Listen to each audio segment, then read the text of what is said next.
கனமழை பாதிப்புகளில் இருந்து தமிழகத்தை காக்க அரசு எந்தவித முன்னெச்சரிக்கை நடவடிக்கைகளையும் எடுக்கவில்லை என திமுக பொருளாளர் மு.க.ஸ்டாலின் குற்றம் சாட்டியுள்ளார். கடலூரில் வெள்ள பாதிப்புகளை பார்வையிட வந்த ஸ்டாலினுடன் செய்தியாளர் ஸ்ரீதர் நடத்திய நேர்காணலை இப்போது பார்க்கலாம். வெள்ளத்தால் பாதிக்கப்பட்ட கடலூர் மாவட்டத்தில் இன்னும் இயல்பு வாழ்க்கை முழுமையாக திரும்பவில்லை. பல கிராமங்களில் இன்னும் தண்ணீர் சூழ்ந்திருக்குது. பல இடங்களில் டிராக்டர் தான் செல்ல வேண்டிய இருக்குது. அதுதான் தற்போது திமுக பொருளாளர் மு.க.ஸ்டாலின் நேரில் தற்போது சென்று கொண்டிருக்கிறார். அவருமே சார், இந்த பாதிப்புலாம் பார்க்கும்போது உங்களுக்கு எப்படி சார் தோணுது?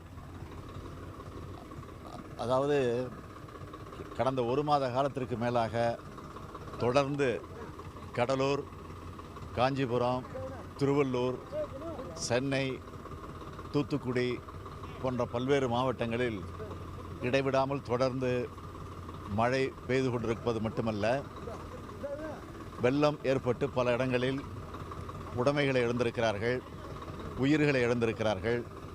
பல கொடுமைகளை இன்றைக்கும் இயல்பு நிலைக்கு திரும்ப முடியாத நிலையிலே மக்கள் அவதிக்கு ஆளாக்கப்பட்டிருக்கிறார்கள்.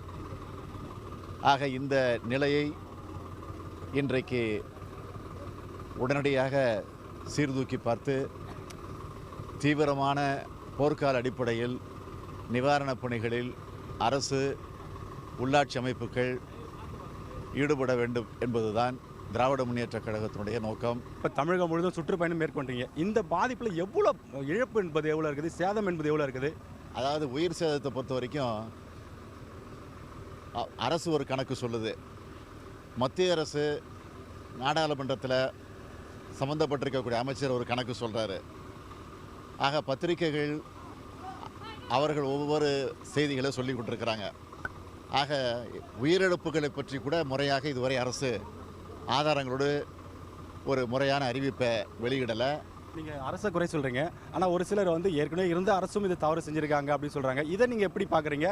என்ன செஞ்சுருந்தால் அதை தடுத்திருக்கலாம்? குறிப்பாக இந்த முன்னெச்சரிக்கை சொல்கிறீங்க இல்லையா? திமுக ஆட்சி காலத்தில் இருந்தப்போ எத்தனையோ வெள்ளங்களை பார்த்துருக்குறோம், எத்தனையோ மழை இப்படிலாம் வந்திருக்கு.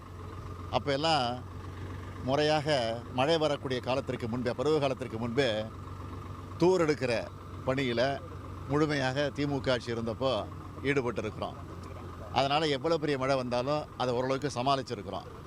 ஆனால் இந்த 4 ஆண்டு காலமாக இந்த ஆட்சியில் குறிப்பாக டெல்டா பகுதியில் தூர்வாக வரவில்லை. ஆனால் அதற்காக பணமெல்லாம் ஒதுக்கப்பட்டிருக்கு. அந்த பணம்லாம் எங்கே போச்சு? அதுதான் எங்களுடைய கேள்வி.